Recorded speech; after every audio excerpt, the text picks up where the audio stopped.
마가복음 강의 24번째 시간입니다. 겨자씨의 비유라는 제목의 말씀을 가지고 오늘 이 시간 함께 받기를 원합니다. 오늘 여러분들은 수지 맞으셨습니다. 늘 저희 아버지가 이야기했던 것처럼 나는 너엄마하고 결혼해서 껌을 주웠는데 너엄마는 내하고 결혼해서 된장을 엎었다, 그런 이야기를 하셨는데, 여러분 오늘 귀한 이 명절 중에서도 귀한 예배 자리에 나오신 여러분들 오늘 특별하게 하나님께서 은혜 베풀어 주실 줄로 믿고, 또한 귀한 말씀에 여러분들이 생각지도 못한 하나님의 놀라운 은혜로 채워주실 줄 믿습니다. 아멘. 제가 오늘 말씀을 준비하고 이제 점심 식사로 계단을 이렇게 내려왔는데요. 1층 현관문을 열고 딱 나갔는데 코에서 이 꽃향기가 싹 나더라고요. 여러분들 혹시 차에 내리셔서 요 동네에 보셨습니까? 내리셔서 냄새 맡아보셨어요? 이게 무슨 꽃향기인지는 모르겠는데 굉장히 향긋한, 그것도 진하지도 않으면서 향긋한 꽃향기가 제 코를 이렇게 자극하더라고요. 그 순간 제가 얼마나 행복했는지 몰라요. 참 좋다. 어떤 향수도 이런 것들, 이런 좋은 향기를 만들지 못할 건데 참 행복하다, 참 좋다. 그러면서 다시 한번 이 세상을 바라보면서 하나님, 제가 참 무엇 때문에 이렇게 행복할 수 있을까요? 이 꽃향기 하나에도 행복하고, 또 이렇게 귀한 담임지에서 성도들에게 말씀을 전할 수 있는 영광 가운데 머무를 수 있고, 우리 성도님들도 이 어려운 코로나 시기에 하나님 앞에 나와서 예배할 수 있고 또 귀한 교회를 섬길 수 있다는 거, 이게 얼마나 행복하게 느껴졌는지 몰라요. 그러면서 여러분들이 너무너무 고맙고 감사하더라고요. 솔직히 그 생각 들었어요. 제가 이 교회를 나가면서 앞에 유로교를 보고 뒤에 우리 교회를 보면서 야, 우리 성도님들은 도대체 무슨 마음으로 참 그 귀한 이 한 달 내내 고생하고 힘들어 벌은 돈 중에 11조를 교회에다가 헌금하시고, 또 감사하다고 감사 헌금하고, 또 이렇게 교회를 지켜나가고, 도대체 이분들이 도대체 뭐가 있길래 이렇게까지 교회를 섬기고 주님을 위해서 예배하고 할까, 그런 생각이 들었어요. 그러면서 제 머릿속에 떠오르는 것 중에 하나가 뭐냐, 이들이 과연 하나님의 나라라는 희망이 없다면 과연 우리가 어떻게 그렇게 할 수 있겠느냐라는 그런 생각을 했습니다. 우리 안에 보여지지는 않지만, 그러나 강하게 역사하지도 않지만, 그러나 우리가 부정하지 않고, 그리고 우리가 또 하나님 앞에 끈을 끊지 않고 붙들고 있는 그 어떤 것 하나가 우리에게 분명히 존재하고 있다라는 거죠. 그게 뭐냐 하면 하나님의 나라. 아멘. 이 땅의 삶이 그 어떻다 하더라도 우리는 그 하나님의 나라를 소망하고 꿈꾸며 살아가고 있기 때문에, 아멘. 그리고 하나님이 이 시대를 살아가면서도 우리의 삶이 하나님의 나라가 되도록, 우리가 그 하나님의 나라를 살아가도록 인도해 주시고, 그리고 마지막에 하나님과 함께 영원한 하나님의 나라를 우리에게 소유해 주실 것이다라는 그 희망이 우리에게 있기 때문에, 우리가 이 세상 속에서, 이 험난한 세상 속에 주님을 위해 또 여러 가지 힘들고 어려운 상황 속에서도 우리가 믿음 안에서 우리의 신앙을 지켜나갈 수 있다. 아멘. 오늘 마가복음 4장은 바로 그 하나님의 나라에 대한 이야기를 비유로 설명하고 있습니다. 오늘 그 비유의 네 번째, 겨자씨의 비유라는 그 겨자씨를 통하여서 하나님의 나라가 어떤 것인가 라는 것을 우리에게 설명하고 계시다라는 거예요. 이 겨자씨의 비유에 나오는 오늘 본문의 이 설명 방법은 마가만의 독특한 기록 방법입니다. 이 유대 랍비들이 즐겨 사용했던 그런 방법 중에 하나인데, 대꾸법에 의한 서리적 표현 방법입니다. 어렵죠? 쉽게 설명하면 그거예요. 누구도 알 수 있는 뚜렷한 그 어떤 것을 의문문으로 바꾸어 가지고 그것에 대해서 우리가 명확한 답을 찾을 수 있도록 하는 것을 우리는 서리적 표현이다, 그렇게 설명을 해요. 우리가 잘 알고 있는 시 중에도 이 서리적 표현이 아주 유명한 거 있어요. 이 이상화 시의 빼앗긴 들에도 봄은 오는가, 그게 바로 서리적 표현이에요. 뭐라고 처음에 시작합니까? 지금은 남의 땅, 빼앗긴들에도 봄은 오는가? 이게 무슨 말이에요? 누구나가 이 조국의 일제치하에 빼앗겨버린 그것에 대해서 다시 조국의 해방을 꿈꾸는 것에 대해서 설의적 표현. 그러니까 누구도 그것에 대해서 인정하라는 그것을 의문형으로 그 답을 물으면서 스스로 그 질문을 듣는 사람이 그 답을 하게끔 하는 그런 표현이죠. 오늘 바로 마가가 사용하고 있는 이 겨자씨의 비유에 등장하는 표현이 바로 그 표현이다라는 거예요. 그런데 이것은요, 어쩌면 이 어떤 사실에 대해서 명확하게 그 사실을 설명하는 것보다도 이 어떤 사건에 대해서 관심과 이목을 집중하게끔 하기 위한 아주 언어의 기교적 표현이기도 했다라는 거예요. 그러니까 마가는 지금 굉장히 언어적 유희를 사용해서 겨자씨의 비유를 이 제자들에게 이야기를 하고 있다라는 겁니다. 여러분, 사실 하나님의 나라는 신비로운 거예요. 우리가 그 하나님의 나라를 표현할 수가 없어요. 왜 그렇습니까? 우리의 인식의 한계를 뛰어넘는 것이 바로 뭡니까? 하나님의 나라이기 때문입니다. 우리는 미국에 가지 않아도 미국을 잘 알 수 있어요. 왜요? 미국을 보고 온 사람이 그 미국에 대해서 설명을 하기 때문이죠. 그런데 안타까운 경우가 하나 있습니다. 어떤 경우요? 세상을 아예 보지 못한 사람에게 어떤 세상의 다른 나라에 대한 설명을 해준다면 그 사람은 아무리 좋은 이야기를 하더라도 100% 그것에 대해서 이해할 수 없는 것처럼 우리는 하나님의 나라를 꿈꾸고 있지만 그러나 그 하나님의 나라는 우리의 인식의 범위를 넘어서 있기 때문에 세상의 그 어떤 것들을 가지고 다 비교해서는 설명하지만 거기에 아름다움, 거기에 위대함, 그것들을 설명할 수 없다는 거예요. 뭐 하나님의 나라 천국 가면 황금길이 놓여져 있고 뭐 수정 같은 뭐가 있고 진짜 그럴까요? 아니에요. 그러면 이게 무슨 표현이에요?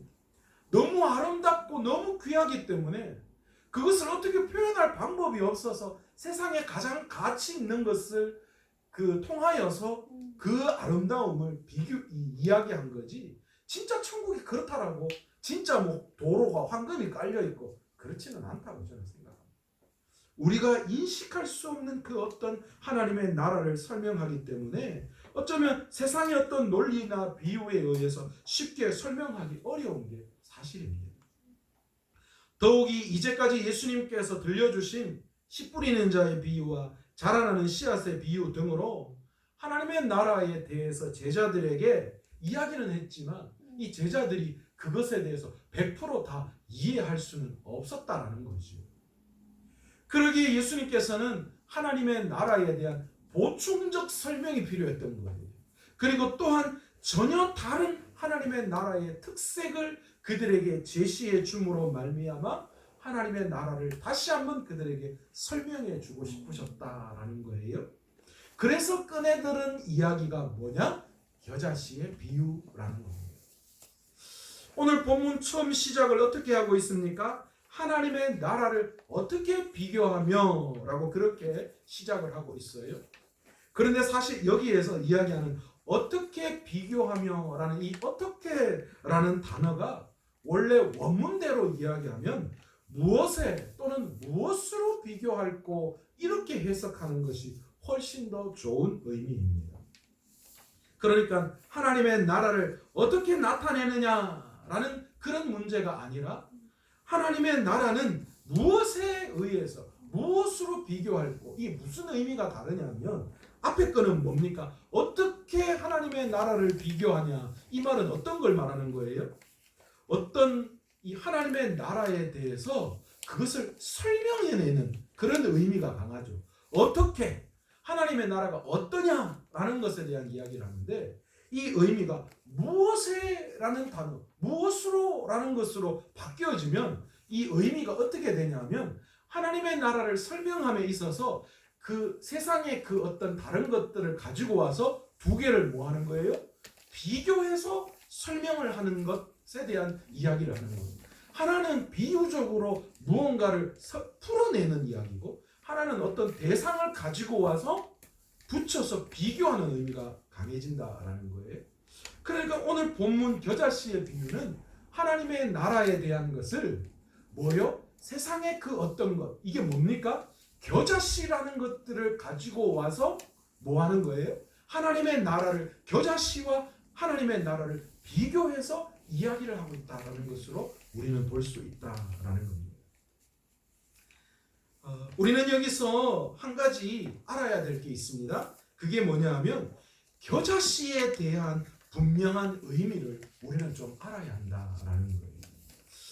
우리는 본문에 등장하는 겨자씨가 뭐라고 알고 있습니까?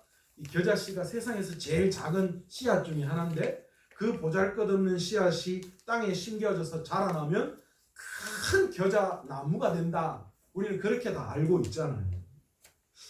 그러나 이것은 우리가 이스라엘 땅에 대한 그런 이해가 부족해서 나타나는 현상입니다. 사실은요, 이스라엘 땅에서 자라나는 겨자씨를 우리가 지금 오해하고 있는 것 가운데 하나입니다. 사실 이스라엘에 이 성지순례를 다녀온 분들, 이 성지순례에 오신 분들, 그분들이 가장 보고 싶어하는 것 가운데 하나가 겨자씨고 겨자나무라고 합니다. 그리고 또한 가장 실망을 많이 하는 것 중에 하나가 바로 이 겨자씨와 겨자나무라고 합니다. 눈앞에 펼쳐진 광활한 이 갈릴리 호수를 바라보면서 그곳에서 일어났던 예수님의 기적과 제자들의 그 어떤 흔적들을 쫓아가면서 굉장히 은혜를 많이 받으신대요. 그런데 그러고 난 다음에 그 갈릴리 호수 주변에 이 나와 있는 잡초처럼 자라는 이 겨자 풀을 보고는 이 가이드가 이것이 바로 성경에 나오는 겨자씨의 비유에 나오는 겨자나무입니다. 그렇게 설명을 하면 사람들의 눈이 다 휘둥그레진대요. 이게 어떻게 겨자나무라고 이야기할 수 있지? 이렇게 실망한다고 합니다. 그러면서 질문을 한대요. 이게 무슨 겨자나무예요? 이렇게 볼품없는 게 어떻게 겨자나무라고 이야기할 수 있어요? 아니면 이렇게 볼품없는 여기에 어떻게 새들이 깃들어서 쉴 수가 있습니까? 이건 나무 아니잖아요. 그렇게 이야기를 많이 한다고 합니다.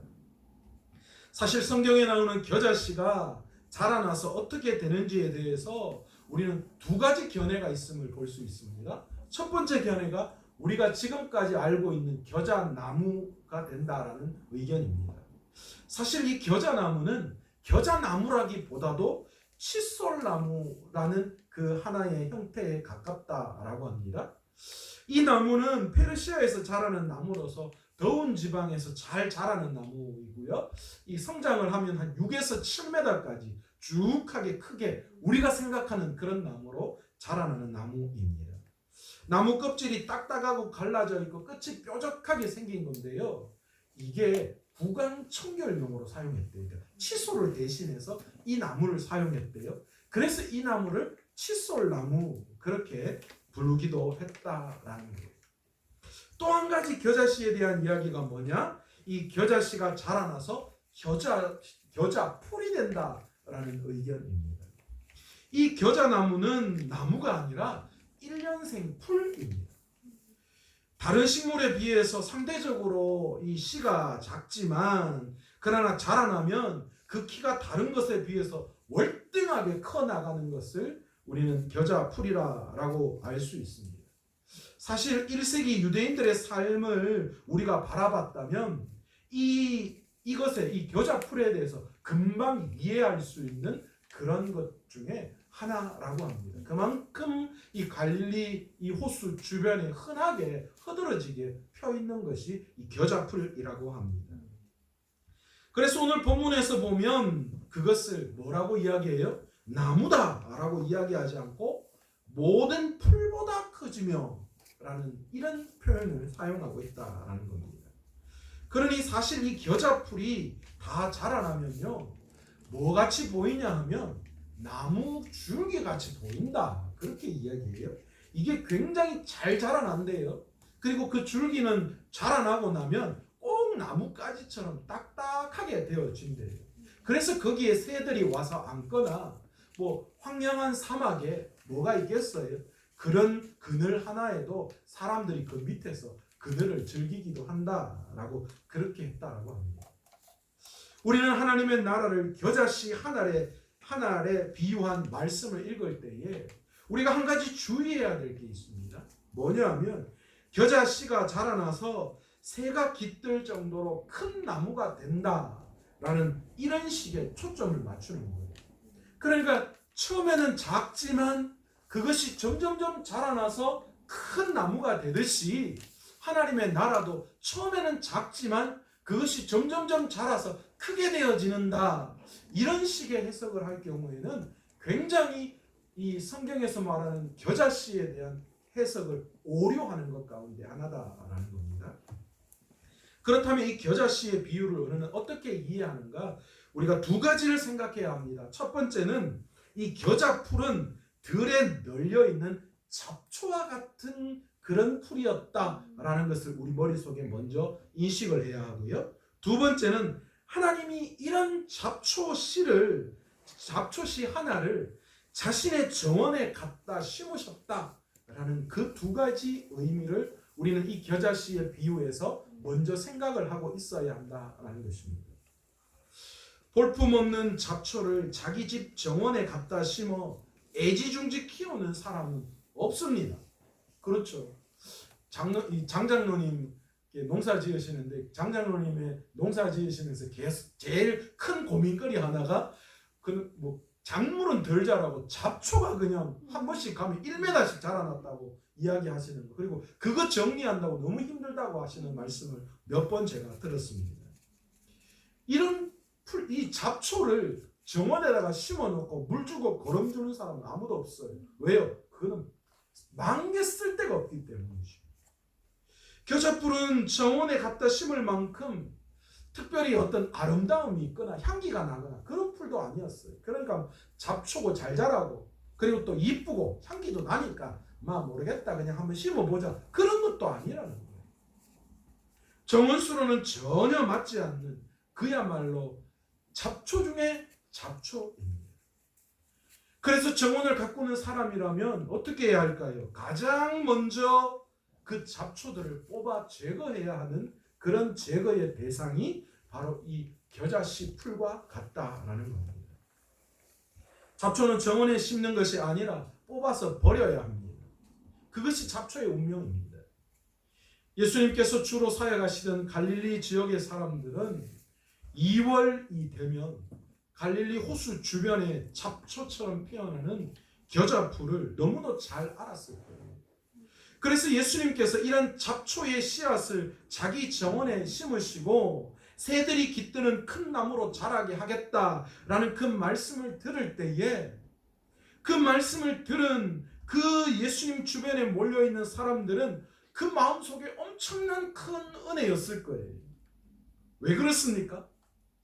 왜 예수님이 그 비유를 하실 때에 그들은 너무나도 은혜 받을 수밖에 없었을까요? 당시 갈릴리 주변의 이 주민들은요, 로마의 압제 가운데 있는 사람들이었습니다. 예루살렘 성전을 중심으로 한 주류 사회에서마저도 밀려나서 그래서 이 갈릴리를 이방의 갈릴리요라고 이야기할 만큼 멸시받았던, 그래 꼭 잡초처럼 그들은 취급을 받는 사람들이었다라는 겁니다. 이런 그들에게 예수님은 잡초의 씨앗을 자기 정원에 심어서 큰 나무가 되게 하시겠다, 그렇게 말씀하신 거예요. 하나님 나라의 시민들이 바로 이런 잡초 같은 자들임을 그들에게 이야기하는 거예요. 그러니 그것이 끝이 아니라 보잘것없이 버려진 잡초씨가 하나님의 정원에 심겨져서 하나님의 도구로 사용되는 은혜를 너희가 보게 될 것이다, 그렇게 말씀하는 거예요. 그러면서 하나님의 나라에 대한 이야기를 하신 거예요. 사실 이 비유의 핵심은 보잘것없는 겨자씨가 나중에 다 자라서 큰 나무가 되는 것처럼 하나님의 나라가 조용히 성장을 거듭해서 그렇게 이루어져 가는 그런 것이다, 이렇게 우리가 중심을 두어서는 안 됩니다. 하나님의 나라와 겨자씨가 자라나 겨자풀이 되는 것에 대해서 대조하고 있다라고 말씀드렸어요. 하나님의 나라와 겨자풀이 똑같은 거예요. 그렇게 보고 있는 거예요. 이것은 많은 사람들이 예수님의 사역에서 하나님의 나라가 보잘것없이 나타난다, 그렇게 아마 생각했을 거예요. 세상 사람들이 예수님이 전하는 하나님의 나라를 그렇게 그 많은 사람들이 생각했어요. 그러나 하나님의 나라는 언젠가는 너희가 지금은 이 겨자씨처럼 하나님의 나라에 대한 것을 보잘것없게 보지만, 그러나 뭐 하는 거예요? 그 하나님의 나라는 언젠가는 완전한 모습으로 너희 앞에 드러날 때가 있을 것이다. 너희가 자라나서 뭐가 되는 것이 아니라 지금은 너희가 그 하나님의 나라를 보잘것없는 겨자씨 같이 보지만, 그러나 반드시 하나님의 나라가 완전히 너희 앞에 드러날 그때가 있을 것이다. 아멘. 그러면서 뒤에 뭘 이야기합니다. 그것을 왜 비유로 이야기하는지 설명합니다. 믿음이 있는 사람들은 그 겨자씨만한 하나님의 나라를 보고 그것에 대한 희망과 꿈과 소망을 품지만, 그렇지 못한 사람들은 그 겨자씨만한 하나님의 나라를 보고 그것이 아무것도 아닌 것처럼 취급해 버린다라는 거예요. 그래서 하나님의 나라를 모른다라는 거예요. 진리를 모른다라는 거예요. 그래서 오늘 예수님께서는 그 하나님의 위대한 나라를 비유로 설명하시면서 너희 안에 믿음이 있는 자만이 하나님의 나라를 볼 수 있고, 그리고 그 희망을 가지고 너희가 믿음으로 나아갈 때 언젠가는 하나님이 완전한 하나님의 나라를 허락해 주실 것이다. 아멘. 말씀해 주고 아멘. 있습니다. 아멘. 예수님께서 하나님의 나라의 복음을 선포하실 때 여러분 한번 생각해 보세요. 막대한 자금과 수많은 사람들을 동원해서 거창하게 무언가를 시작하시지 않았어요. 그분의 시작은 뭐였습니까? 로마 제국의 수도에서 시작한 것도 아니고, 나라의 주권을 빼앗긴 식민지에서, 그리고 그 나라의 수도도 아닌 변방에서, 구약에 한 번도 등장하지 않는 무명의 동네, 그곳에 예수님이 오셨고 그곳에서 예수님이 사역을 시작하셨어요. 그것도 어디요? 말구유에서요. 하나님의 나라는 그렇게 시작했다. 하지만 그 나라는 예수님께서 구속 역사를 완성시키신 이후에 어떻게 되셨습니까? 쉽게 말해 예수님이 십자가를 지시고 죽으시고 부활하시고 난 다음에 한 세기가 지나기도 전에 어떻게 됐습니까? 로마와 전 세계에 예수님의 그 놀라운 복음이 전파되었다라는 것이죠. 이방인이었던 우리도 그래서 복음을 접하게 된 것이잖아요. 이 땅에 있는 수많은 단체 중에 어떤 단체도 이만한 폭발적인 그 어떤 성장을 거둔 것이 없습니다. 역사상 어떤 나라도 이만큼 거대한 제국 같은 이런 형태를 이루지는 못했다라는 거예요. 예수님 당시에 세계를 호령했던 수많은 왕과 귀족들과 영웅의 이름은 사실 지금 다 잊혀졌지만, 그러나 예수님의 이름은 세계 만방에 지금도 더 많이 알려지고 있는 줄로 믿습니다. 더 놀라운 점은 이러한 하나님의 나라가 겨자씨 한 알처럼 아주 작게 시작했다는 것이죠. 예수님께서 몇 명의 제자들을 앞에 두고 겨자씨 비유로 가르치실 때 그 비유를 듣는 자들은 이러한 결과를 상상조차 할 수 없었을 거예요. 그들은 지혜나 권력이 많은 것도 아니었고 좋은 가문에서 태어난 것도 아니었습니다. 특별한 그 어떤 재주가 있는 것도 아니었고요. 외국어를 능통하게 잘하는 것도 아니었어요.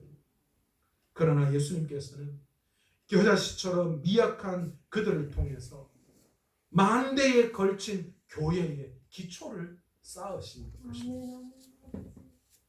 예수님이 겨자씨 비유를 통해 말씀하신 것은 천국이 현세에 어떤 방식으로 나타나고 있는지를 우리에게 분명하게 가르쳐주고 있는, 그때 그렇게 미약하게 시작했는 것처럼 보이지만 그 위대함이 오늘날 우리에게 어떻게 지금 위대한 것으로 드러나고 있는지.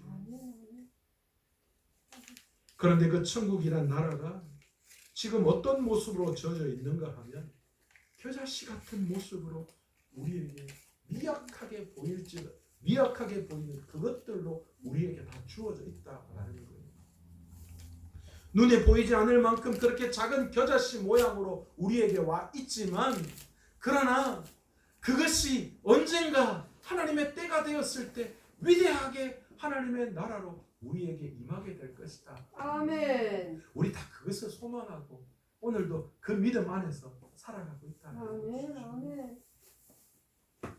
여러분, 이 겨자씨 비유는 예수님의 사역이 장차 오명을 벗고 겨자씨만 한 쪼매난 거 그거 뭐 했던 그 말, 그 오명을 벗고 나중에 하나님의 위대하심을 소망하는 그런 믿음의 비유이기도 합니다. 예수님의 메시지와 사역 전체를 이해하는 사람에게 미래에 일어날 놀라운 구원의 역사는 이미 그들에게 그 모습을 드러내고 있는 줄로 믿습니다. 아멘. 그래서 우리는 지금 하나님의 나라를 우리는 바라보고 기대하고 있잖아요. 아멘. 믿음 있는 우리들은 그것을 보고 있는 거예요. 아멘. 그 위대함이 드러난 거예요. 그 미약하게 시작한 겨자씨만은 하나님의 나라. 저와 여러분은 어쩌면 잡초와 같은 인생을 살고 있습니다. 세상 속에서는 보잘것없는 겨자씨와 같은 사람들이 겨자씨와 같이 우리들을 사람들이 생각할 수 있고 우리가 믿는 하나님을 그렇게 여길 때가 있을 겁니다. 어쩌면 우리 교회도 마찬가지인 것 같아요. 큰 교회, 능력 있는, 아니면 세상의 그 어떤 것들을 드러내는 그것에 비하면 우리 교회는 겨자씨만한 그런 모습일 수 있습니다. 그러나 여러분, 그 겨자씨만한 것이 하나님의 위대한 하나님의 나라의 그 소망이 그 안에 있다라는 거예요. 아멘. 이것은 자라나고 뭐 커져 나가는 것이 아니라 하나님의 때가 되었을 때 드러나는 거예요. 아멘. 여러분, 저는 우리 교회를 향한 하나님의 그 계획하심을 믿고 있어요. 아멘. 아멘. 우리 교회가 작은 교회 아니에요. 우리 교회 연약한 교회 아니에요. 하나님이 쓰신 때가 되면 아직 때가 아니라는 거예요. 우리 절망하고 낙심할 이유가 없어요. 하나님이 그 언젠가 우리가 준비하고 애쓰고 하나님을 위해서 마지막 때에 우리 교회를 쓰시기 위해 우리가 믿음으로 준비하고 있으면 하나님의 때가 될 때에 하나님은 그 하나님의 나라를 위대하게 보여주실 것이고 아멘. 아멘. 하나님은 우리와 우리 교회를 사용하고 계십니다. 아멘. 아멘. 잡초 같은 우리들이었는데 아멘. 버려져 그냥 불에 태워질 그런 존재였는데 우리 하나님이 그 겨자씨 같은 우리들을 하나님의 정원에 심으시고 아멘. 하나님은 아멘. 하나님의 나라를 그것을 통하여 보여주시고 그 일을 위해서 우리를 사용하시는 분이시다라는 것이죠. 아멘. 오늘 마가는 바로 그 하나님의 나라의 비밀을 겨자씨의 비유를 통하여 우리에게 설명하고 있습니다. 그러기에 오늘 귀한 이 말씀을 통하여 우리가 다시 한번 하나님의 나라를 소망하며 잡초 같은 우리를 하나님의 나라로 인도하시고 사용해 주시는 그 주님 앞에 진정한 감사와 영광을 올려드릴 수 있는 저와 여러분 되시기를 간절히 축원합니다. 아멘. 그리고 반드시 하나님의 나라는 하나님의 때에 위대하게 이루어질 것에 대한 믿음과 소망을 가지고 오늘도 우리에게 주어진 이 힘들고 어려운 귀한 길을 믿음으로 승리하며 걸어갈 수 있는 저와 여러분 되시기를 간절히 축원합니다. 아멘. 아멘. 오늘 이 시간 말씀을 생각하시며